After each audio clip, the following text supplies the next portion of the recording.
Oke, halo semua. Assalamualaikum warahmatullahi wabarakatuh. Aku lagi nyervis motor dan ini lagi hujan deras banget. Sambil nunggu motornya udah selesai dan bukan cuti, rehat Jumatan udah selesai, kita bakal ngebedah case dulu ya. Aku udah 5 bulan ternyata nggak upload di YouTube, kayak gitu ya. Nah, semoga foto ini bermanfaat buat teman-teman yang lagi garap case. Nah, di case kali ini, itu alhamdulillah kemarin lolos top 4, tapi aku nggak ikut final di IPB. Karena aku lagi ada acara lain, jadi yang mewakilkan adalah adik kelasku dari Farmasi 22 sama Akuntansi 24. Nah, dari sini kita bisa belajar ya bahwa tidak perlu kamu masuk FEB sih untuk belajar business case karena banyak knowledge yang kamu bisa dapetin dari scratch dari mana aja. Dan semoga pemaparan kali ini bisa ngasih apa ya pandangan gimana cara ngerjain dan tentunya kalian terbiasa untuk ngerjain case by industry, bukan case yang ada di tugas-tugas kuliah yang gampang di copy paste, yang gampang dicari jokinya ya, karena untuk case bisnis sendiri itu susah ya buat nyari jokinya. Oke, aku bakal share dari sini. Nanti buat teman-teman yang mau apa PDF-nya boleh banget kayak gitu ya. Kontak aku. Terus juga aku open buat review, review proposal kalian, review bisnis yang lagi dijalanin. Terus juga jadi coach juga bisa, insya Allah yang memantaskan diri. Aku juga lagi belajar-belajar bidang manajemen ya di luar jurusanku. Kontak IG aku aja, kayak gitu. Dan ya sekian gitu aja ya. Promosi dirinya udah cukup. Oke, kita mulai ya. Bismillah. Jadi untuk kemarin itu kan kasusnya kita mungkin ungkit dulu aja kali ya. Aku coba cari kasusnya dulu. Bentar. Hmm, bentar aku pas dulu ya guys. Bentar. Pas. Oke, ini kasusnya. Sebenarnya aku kenapa ngambil ini kan sebenarnya awalnya ada dua opsi. Ini opsi kedua karena menurutku aku tuh di sini cuma disuruh memasarkan jasa Adira untuk menjual jasa pembiayaan kendaraan listrik. Karena kan lembaga pembiayaan kan ngutang ya, apa nyebar utang ke orang lain supaya mereka tuh daya belinya itu lebih dipermudah, barriers untuk beli tuh dikurangin. Barriers tuh pembatas ya atau hambatan kayak gitu. Nah, ini ada backgroundnya.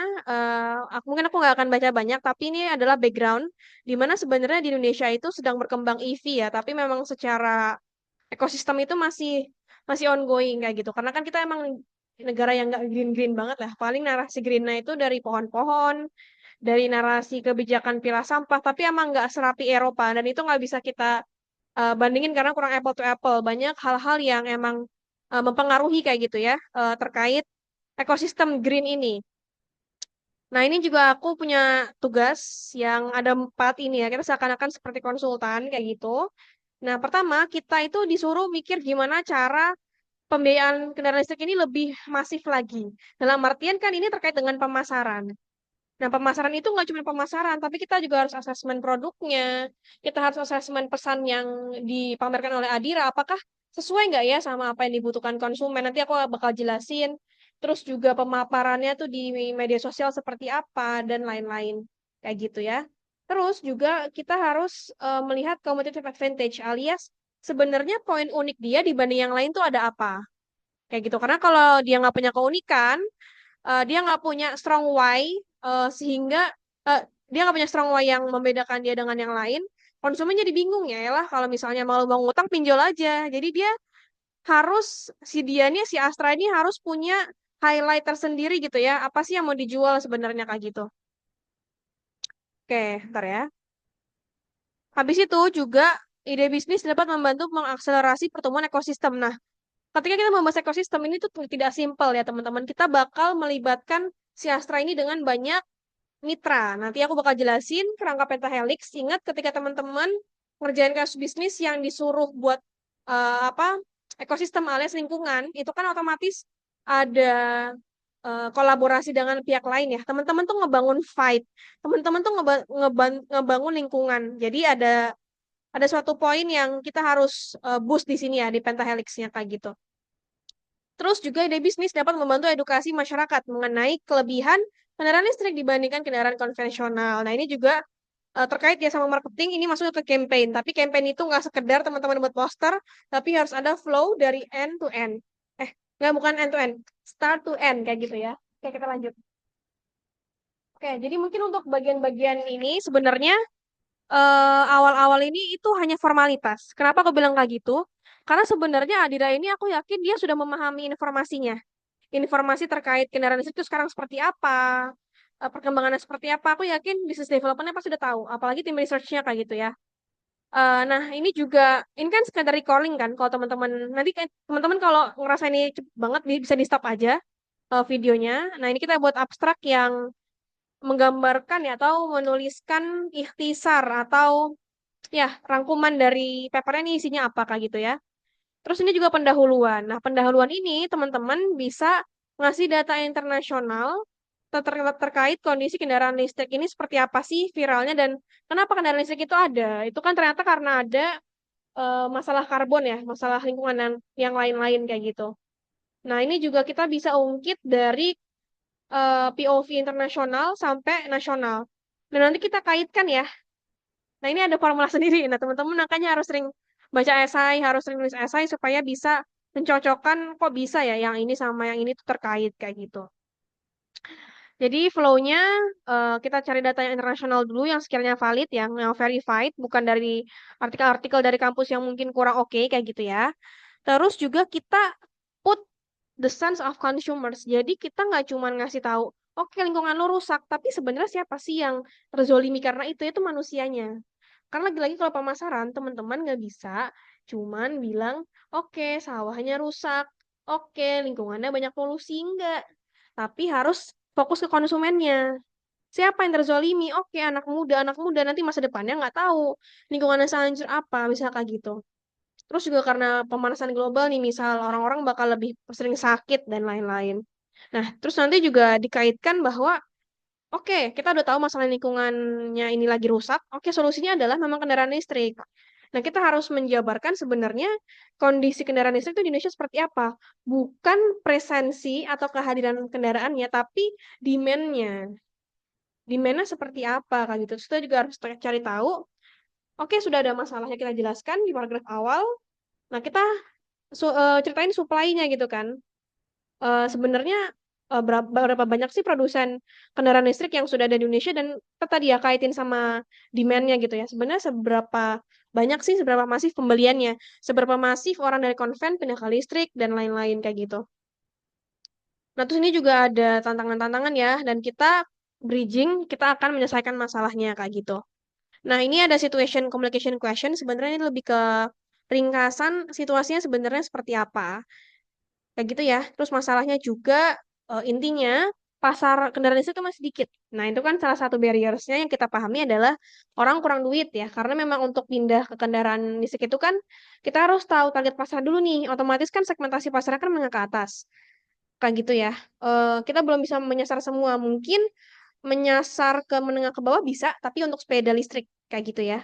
Sebenarnya kalau untuk Adira apapun yang judulnya kendaraan listrik bisa-bisa aja sih kayak gitu ya. Tapi awalnya kita harus mengetahui problem masyarakat dulu. Nah, ini buat question tinggal dirangkum doang sih dari case kayak gitu ya. Ini penjelasannya agak blur ya, Bun. Nanti teman-teman yang mau papernya boleh banget minta ke aku. Nah, terus kita jelasin TOWS-nya gitu ya. TOWS itu sebenarnya SWOT, kekurangan, kelebihan, peluang sama gangguan, tapi nanti kita ambil titik tengahnya gitu ya. Misalnya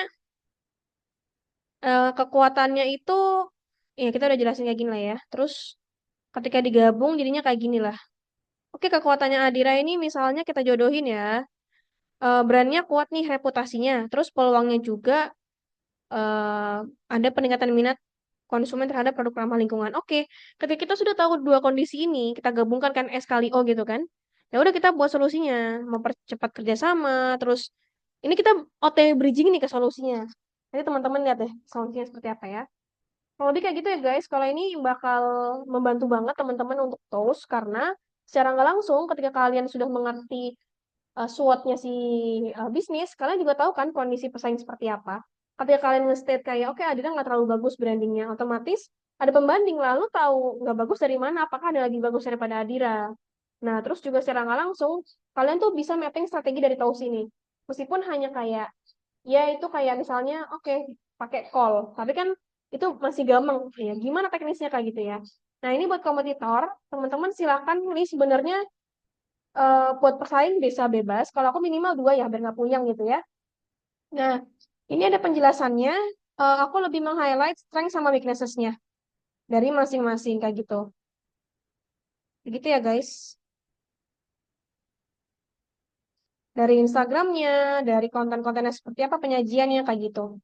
Nah, untuk 4P Marketing Framework, ini, oh ya, sebelum ke sini, aku cuma pengen motivasiin aja ya. Sebenarnya kalau untuk analisis itu, apa sih indikatornya bagus? Kalau POV dari aku, mungkin sebagai pengerja, sebagai konsultan, ataupun sebagai juri yang akan menilai kayak gitu, sebenarnya yang bagus itu adalah yang out of the box. Jadi kalian tuh nggak cuma nganalisis, ya udah followernya sekian ribu, tapi kita jelasin apa sih membuat seperti itu? Apa sih hal-hal rahasia yang bisnisnya si Adira ini belum tahu? Kita harus ngasih tahu data-data yang Adira itu juga belum explore atau mungkin SDM-nya nggak sempet. Jadi we should make sure that our data is being served very very unique. Gimana cara unik? Udah lu nggak usah pusing-pusing nge-kreatifin desain atau ilustrasi kagak, tapi you serve anything, any insights yang emang Adira nggak tahu aja. Itu sih menurutku yang buat boom kayak gitu ya. Terus juga untuk product marketing framework, biasanya dulu aku tuh cuman nge-recall. Adira itu produknya apa, place-nya di mana, dan lain-lain. Nah, sekarang aku lebih nyaranin teman-teman, aku sendiri ataupun teman-teman member aku di lomba, itu untuk mengetahui kondisi sekarang di bagian produknya, terus kasih inovasi. Jadi Adira lagi-lagi dapat insight. Kayak gitu ya. Misalnya ini ada paket khusus untuk perusahaan yang pengen kolaborasi. Terus bekerja sama dengan penyedia infrastruktur. Meskipun gampang, tapi at least we serve any insights gitu loh. Dari kacamata Gen Z kayak gitu. Terus kalau buat place, itu gimana cara menjualnya? Apakah harus di kantornya Adira yang orang-orang perlu barrier gitu kan? Karena kan pasti orang yang punya kendaraan listrik itu orang yang sibuk. Kecuali mungkin dia bisnismen yang bisa kemana-mana, terus WFH aku nggak tahu. Cuman kalau untuk sekarang itu kan orang-orang pengennya dilayani dengan mudah, bisa di mana aja kan. Nah, better kita nyediain pop-up misal dan lain-lain. Lagi-lagi POV aku kan selalu pakai konsumen ya. Kita nggak pakai pengusaha, kayak POV pengusaha gitu ya. Kita selalu buat solusi itu based on, oke, kita harus mikir, bayangin deh lo mau beli kendaraan listrik. Journey-nya seperti apa kayak gitu ya. Terus ini juga price, kita kasih skema yang lebih friendly, promotion juga. Nanti ini bakal dijabarin di bawah ya. Oke. Nah, ini untuk segmenting dan targeting, sebenarnya kalau dari guruku, dari mentorku itu, segmentasi pasar itu sangat-sangat penting. Tapi kalau buat demografis kegampangan gitu ya. Nah, sebisa mungkin tuh kita bisa mempelajari konsumen dari sisi behavior. Behavior itu sikap, pertimbangan ketika membeli sesuatu. Oke, gimana sih persepsi dia terkait lingkungan? Apakah di Indonesia sudah cukup peka? Kalau dia belum peka dengan isu seperti itu, gimana caranya mengkonversi dia supaya dia mau beli kendaraan listrik? Jadi sampai segitunya. Nah ini silakan teman-teman bedah kira-kira vibes dari konsumen itu seperti apa, value yang dia pegang.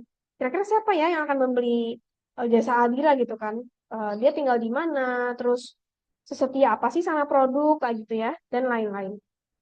Nah, untuk positioning sendiri ini sebenarnya bagaimana caranya kita sebagai konsultan itu bisa melihat dari banyak sisi. Oke, dari simbol Adira itu kan Adira punya tagline kayaknya sahabat untuk semua ya, benar. Kayaknya ya deh, sahabat. Ah, sahabat setia selamanya. Ini kan icon, ini simbol gitu kan.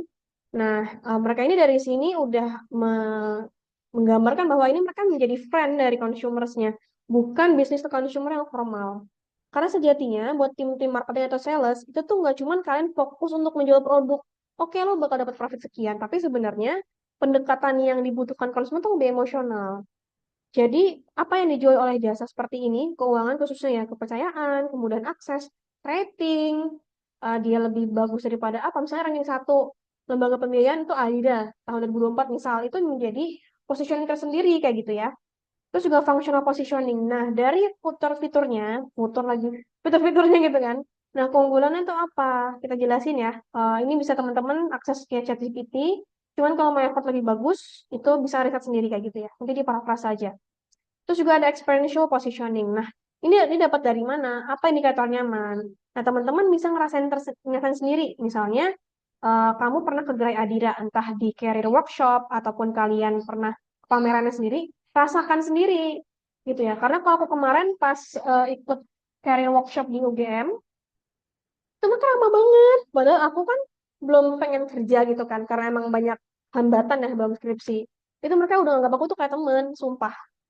Gimana caranya mereka tuh nawarin aku, ngajak ngobrol aku, Mbak, kuliah di mana gitu kan. Fokusnya mau kemana, Mbak? Ini, Mbak, ada produk dari Adira nih, kalau Mbak nanti posting Adira di Instagram dapat sekian-sekian. I know there's a marketing insight, tapi ada sisi emosional yang ini bukan bisnis menurutku. Ini tuh kayak orang lagi mau counseling. Nggak tahu, pokoknya aku nggak bisa ngejabarin vibes-nya, it's a feeling gitu ya.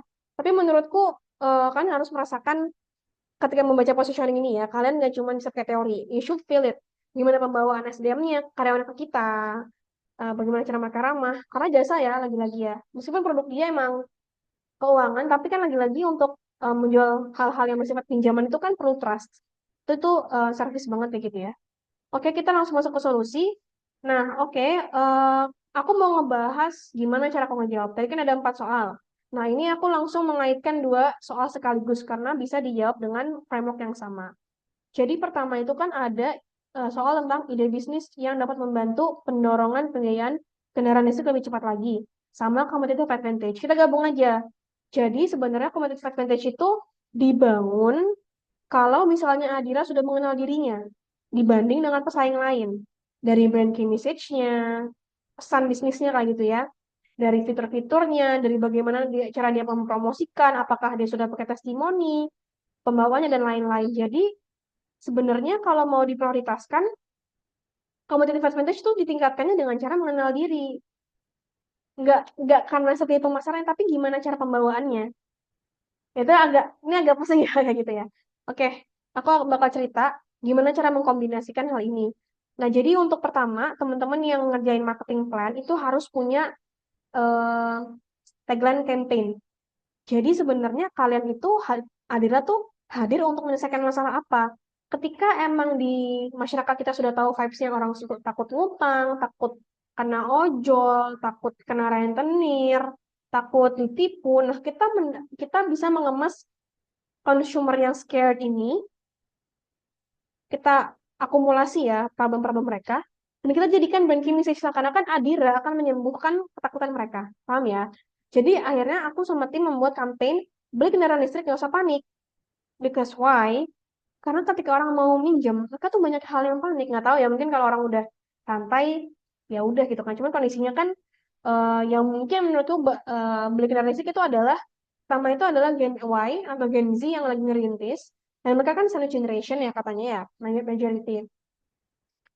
Dan juga Gen X lah. Gen X mungkin udah matang ya, cuman kan nggak semua orang seprivilege itu ya untuk bisa beli apapun. Jadi ya kita kasih tahu aja ya udah lu kalau mau beli kendaraan listrik lo mau hijrah ke kendaraan listrik ya lo nggak usah takut kayak gitu ya. Ini aku usah kasih ilustrasinya, terus tujuannya apa. Nah ini kan kalau udah ada narasi memperkuat brand image, ini kan ada keterkaitan dengan competitive advantage kan. Begitu ya cara mengait-ngaitkannya. Terus juga konsepannya itu sebenarnya kita bakal buat iklan yang bentukannya edukasi yang sifatnya tuh singkat, emosional, dan juga interaktif yang ada di medsos kayak gitu. Terus juga kita pengen ada di TV. Nah, kalau memang targetnya niche, kita tuh pengen mereka ini collab lah sama banyak pihak kayak gitu ya. Terus juga kita mau adain educator affiliate karena aku pernah terinspirasi dari gerak-geriknya asuransinya Ciputra. Dia buat acara seminar yang bertajuk Entrepreneur, How to Make More Income, kayak gitu ya, in some ways. Tapi akhirnya aku tertipu, guys. Aku kira tuh aku bakal kayak ketemu pengusaha dan aku collab. Ternyata aku tuh disuruh buka asuransi di sana. By what? Aku invest 600 ribu per bulan.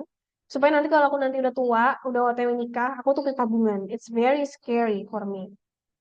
Kayak gitu. Jadi menurutku kalau misalnya kalian mau banyak cabang-cabang Adira Fans kayak gitu ya, bisa pakai afiliator edukasi yang dia itu berkomisi kayak gitu ya.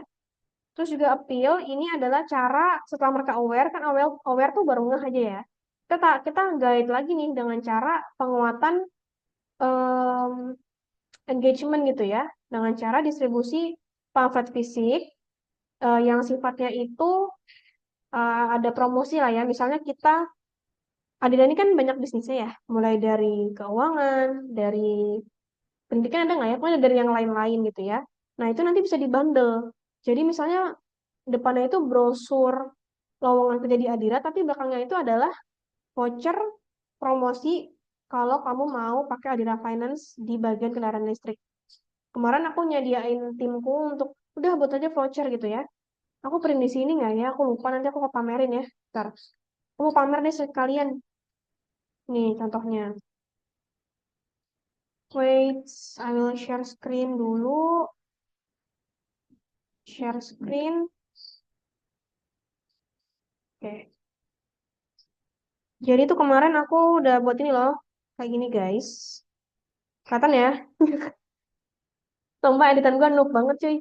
Kayak gitu ya. Jadi kita memberikan apa ya? Vibes supaya mereka tuh tertarik sama kita. Dengan cara yang membuat promosi yang apa buru-buru kayak gitu. Kita ngeburu-buruin dia.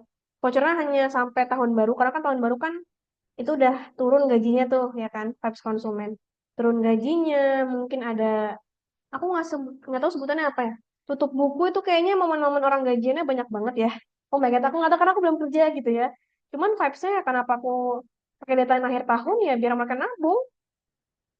And vibes Happy New Year kan itu membawa new hope ya. Maybe kayak ketika Adira kayak memudahkan mereka untuk beli kendaraan listrik and somehow it's their dreams atau hopes kayak gitu. Itu kayak ya kita membantu mereka membangun vibe. Jadi marketing itu tadi ya, itu bukan cuma ngasih angka, tapi ngasih vibe agar mereka itu agar kita tuh agar strategi dari kita itu kayak sejalan dengan fase hidup mereka. Oke, aku lagi berjuang, aku akhir tahun mau menggapai sesuatu, I want to change, aku habis nabung segala macam. Ya gitu ya, agak agak liar ya, agak random ya. Terus juga live streaming, karena sekarang kan semuanya digital. Kalau memang Adira budgetnya minim untuk apa namanya jalan-jalan, bisa banget ngadain konten edukatif ya di YouTube kayak gitu ya, ataupun di medsos lain. Terus juga kita bisa buat video kolaboratif dengan orang yang relate, sorry, yaitu dengan reviewer kendaraan listrik, kayak gitu contohnya ya. Terus As dan X aku gabung karena memang kayaknya bisa dijadiin satu, kita nggak perlu banyak-banyak. Itu Adira aktif. Nah, kemarin aku jujur ya, aku tuh daftar Adira itu kan aku ngajuin pinjaman tanggal 26. Sampai hari ini kagak dijapri-japri. Apa karena gue emang Gen Z ya, jadi kayak nggak kelihatan segmentasi pasar yang apa profit ya. Cuman menurut gue ya, ya sedih aja gitu kan. Udah berapa hari nih gue dikacangin gitu istilahnya ya. Jadi gue kritiknya dari sana. Somehow kalau teman-teman buat strategi itu, teman-teman kalian nggak cuma bisa asal buat doang, tapi tadi lihat dulu problemnya dengan cara kalian bisa mengalami experience dan lain-lain. Kayak gitu ya. Jadi ini chatbot. Aku cuma pengen komennya bisa lebih detail nggak ya? Kayak misalnya ada narasi, ayo selamatkan bumi. Jadi orang tuh nggak cuma mikir pinjaman doang, tapi ada narasi yang kayak pesan tadi, beli kendaraan listrik jangan panik gitu. Dan dia juga WA-nya banyak banget, Bun. Bingung aku kayak aduh nyasar yang mana nih gue bingung gitu. Tapi intinya kan coba feeling deh experience sendiri gitu ya, aku nggak akan ngasih tau banyak-banyak, berikan experience sendiri. Nah terus advocate ini adalah gimana cara mengikat. Nah tapi cara mengikatnya ini teman-teman ya pastikan di sini tuh ini udah lancar dulu nih fasenya baru bisa ke advocate kayak gitu ya. Nah di advocate ini bakal banyak anggota komunitas kendaraan listrik yang akan bergabung. Bisa jadi orangnya mau hijrah, setengah hijrah atau seperempat hijrah gitu ya. Nah, nanti di sini nih bakal collab gitu ya dengan banyak agenda. Aku udah buat pamer, udah buat poster dan aku mau pamer ya. Ini posternya, oh my God. Nah, ini posternya. Dan kemarin pas lomba itu di print loh buat jurinya. Keren kan? Bukan keren guys, ini kerja guys, ini work. Kayak gitu ya. Gitu, Dej. Oke, selanjutnya kita bakal bahas dua pertanyaan yang lain. Gimana cara akselerasi ekosistem dan juga mengedukasi masyarakat. Nah, kita butuh bantuan Pentahelix. Pentahelix itu apa sebenarnya?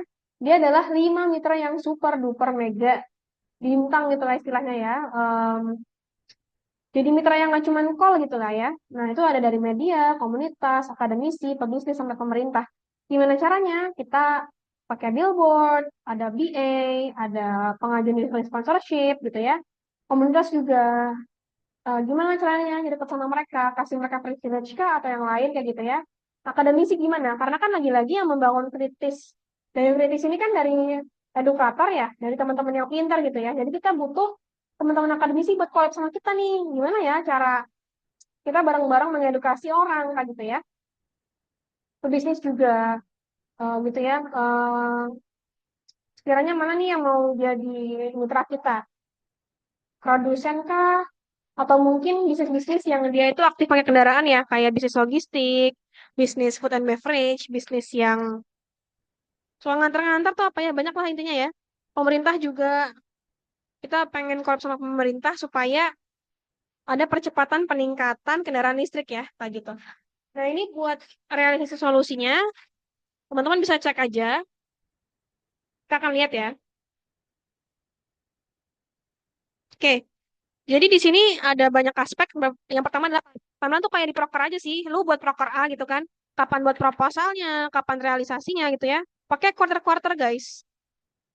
Kan per tahun kan ada quarter 4, ada 4 quarter ya. Tuh ya. Terus juga ada KPI. Ini kayak targetannya. Kurang lebih sama ya Bun. Aku nggak tahu targetannya mau gimana lagi gitu ya. Terus juga budgeting.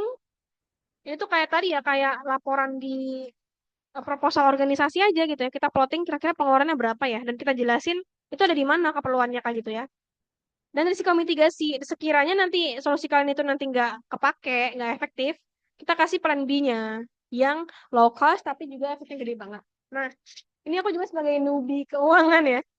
Meskipun aku akuntansi, aku cukup bingung gimana ya cara memetakan income dari lembaga pembiayaan.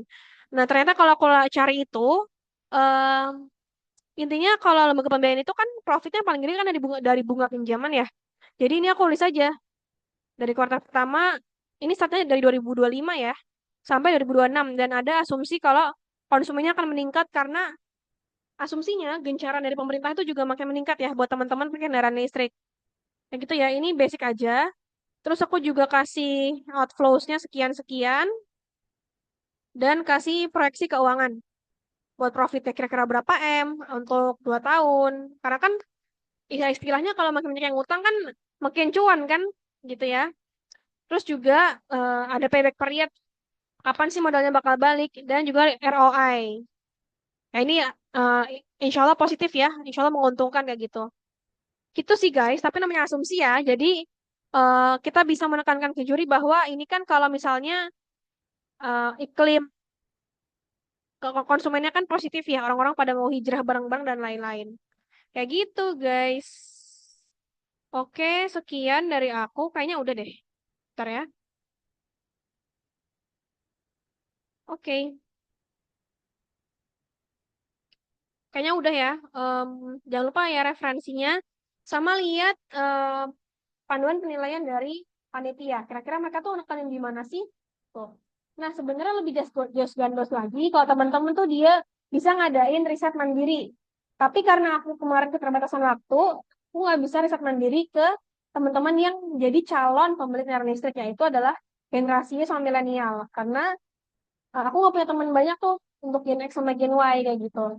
Terus juga kalau mau ambisius lagi, teman-teman ketika membandingkan bisnisnya itu, teman-teman tuh bisa riset lapangan. Jadi kalian ke Adira Finance, kalian tanya-tanya skemanya seperti apa, dan juga ke pesaing-pesaingnya. Random lah ya, tapi alhamdulillah dengan ujian seperti ini kan kemarin mantap sekali sibuknya ya. Ini dapat top 4 dan lumayan banget lah. Alhamdulillah, semoga bermanfaat. Sekian dari aku. Wassalamualaikum warahmatullahi wabarakatuh.